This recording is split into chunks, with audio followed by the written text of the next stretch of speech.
Halo, selamat berjumpa kembali dengan saya teman-teman. Jadi di video kali ini saya akan memberikan tutorial bagaimana cara mencari sektor-sektor perusahaan yang go public di Bursa Efek Indonesia, gitu kan.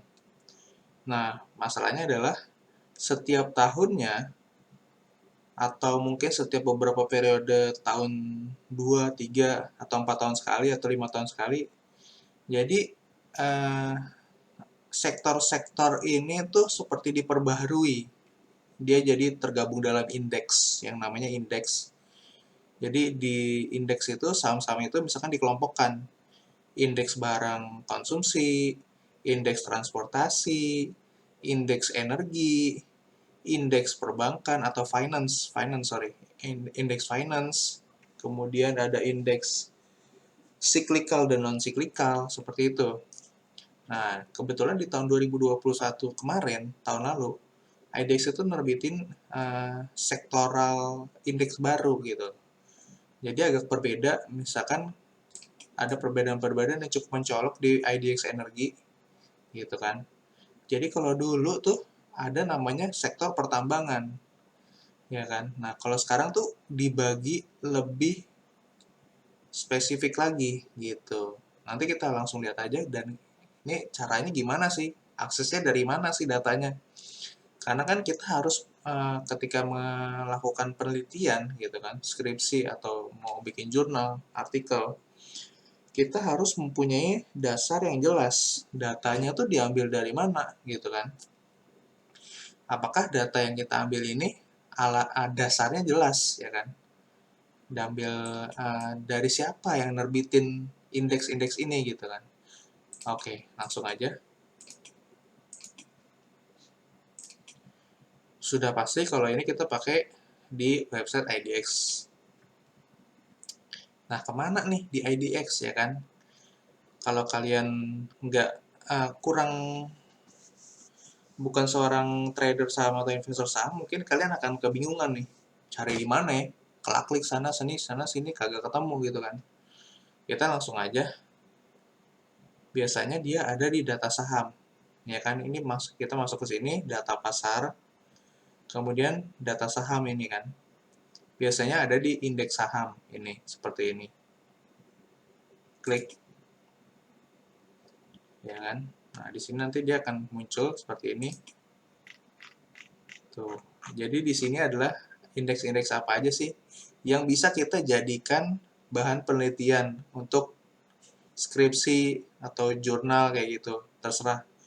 Misalkan analisis pengaruh uh, ketepatan laporan keuangan segala macam di indeks LQ45 pada perusahaan yang terdaftar di indeks LQ45 ibarat kata periode sekian-sekian sampai tahun sekian-sekian gitu kan bisa gitu.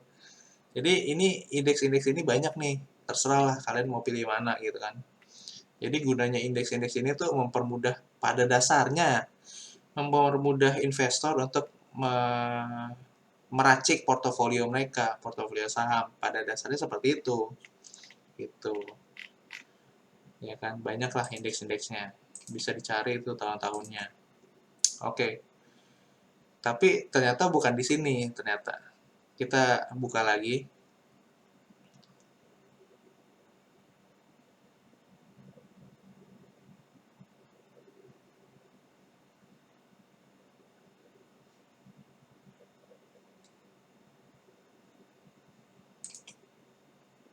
Nah, kita lihat dulu bentar. Oke, berarti ada di sini. Ya, saya ulangin lagi. Ada di produk indeks. Berarti bukan di data pasar, bukan di data saham ini, tapi di produk. Produk terus indeks. Nah, ini dia penjelasan yang lebih komplitnya. Yang tadi kurang komplit menurut saya. Tuh, jadi inilah seperti seperti ini ya. Sekumpulan saham dipilih berdasarkan kriteria dan metodologi tertentu serta dievaluasi secara berkala tuh. Jadi tujuan atau manfaat dari adanya indeks ini ya seperti ini, yang seperti saya tadi udah kasih tahu tuh.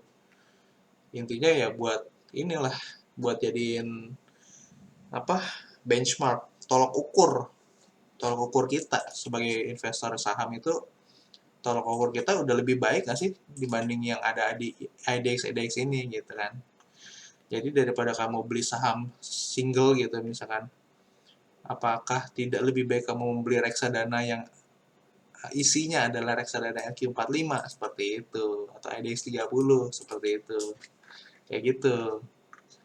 Gunanya indeks itu kayak gitu. Nah, masalahnya adalah sekarang kita mau melakukan penelitian nih, gitu kan. Penelitian di indeks-indeks yang kita saya mau bahasnya tentang sektoral gitu. Kadang kan kita nggak melulu pakai sektor-sektor seperti ini kan, maksudnya pakai indeks yang seperti ini kan. IDX 30, LQ45 kan udah biasa banget lah gitu kan. Nah, sekarang kita biasanya kenapa kita agak jarang pakai yang seperti ini? Karena sampel penelitiannya nanti jadi kecil, jadi rendah. Kalau LQ45 berarti cuma 45 emiten dong datanya, ya kan, bener nggak? Itu pun kalau lolos kriteria penelitian semua. Ternyata kalau nanti nggak lolos kriteria penelitian, makin lebih rendah dari 45 datanya kan. Nah, seperti itu maksudnya. Makanya kita pakai biasanya adalah pakai sektor. Nih, seperti ini. Ini dia yang biasanya lebih lebih banyak digunakan untuk transkripsi segala macam. Kenapa? Karena banyak datanya. Kayak gitu. Karena di Bursa Efek Indonesia ini, emitennya tuh udah lebih dari 700 seingat saya. Di 2022 ini. Banyak yang IPO lah pokoknya. Jadi, nah ini dikelompokkannya seperti ini. Ada IDX Energy, ada yang basic, ada yang industri, ada yang non-cyclical, cyclical, kesehatan, keuangan, properti, teknologi, infrastruktur, dan transportasi. Nah, itulah sektor-sektor yang ada di Bursa Efek Indonesia. Langsung aja klik nih, ya kan, pengumuman klasifikasi, pengumuman indeks sektoral. Klik aja langsung udah download nih dia. Save as. Mau save di mana kalian gitu kan. Saya save di sinilah. Tuh. Buka. Kebetulan yang ini zip. Save and zip, ekstrak here aja semuanya.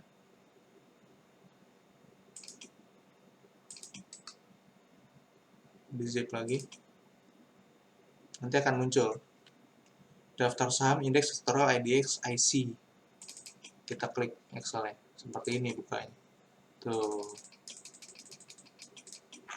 Tuh, jadi ada kan? Tuh sesuai. Jadi kita punya dasar yang jelas gitu loh. Menentukan saya mau pakai sektor, misalkan sektor energi gitu kan. Kalian udah punya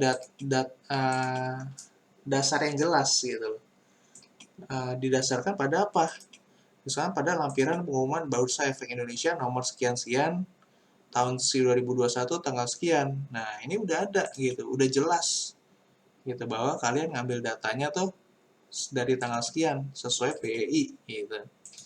Jadi indeks-indeks ini terserah kalian bisa pilih filter sendiri. Misalkan kalian mau jadi di IDX kesehatan nih buat kata, karena kan kayak abis COVID nih kemarin nih, gimana nih 2021 IDX Health gitu misalnya. Ya udah, ini muncul nih semua nama-namanya yang ada di IDX Health ini gitu.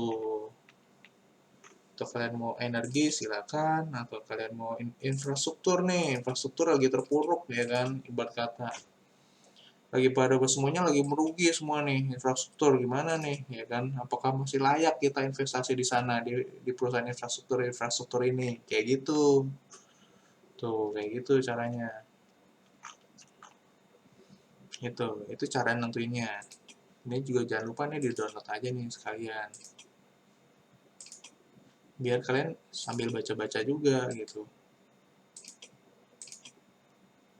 Ini tinggal di save and zip doang ya. Dari kompres. Terus ini jadi RAR lagi, diekstrak lagi. Keluar tuh panduannya. Gitu. Kenapa sih diadain tuh panduan IDX Industrial ini kayak gitu? Dia jelasin tuh. Ada 12 sektor, 35 subsektor, 69 industri, tuh. Banyak kan? penentuan-penentuannya tuh udah jelas sebenarnya gitu. Jadi kalian tinggal download aja di IDX ini. Tuh. Sektor energi, subsektornya oil, gas, and coal. Industrinya apa? Sub-industrinya apa? Definisinya apa? Udah jelas gitu. Kalian tinggal tinggal buka aja, tinggal baca kayak gitu.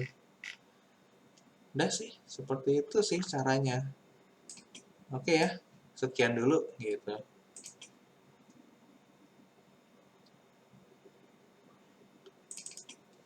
Tuh, ini pengumumannya.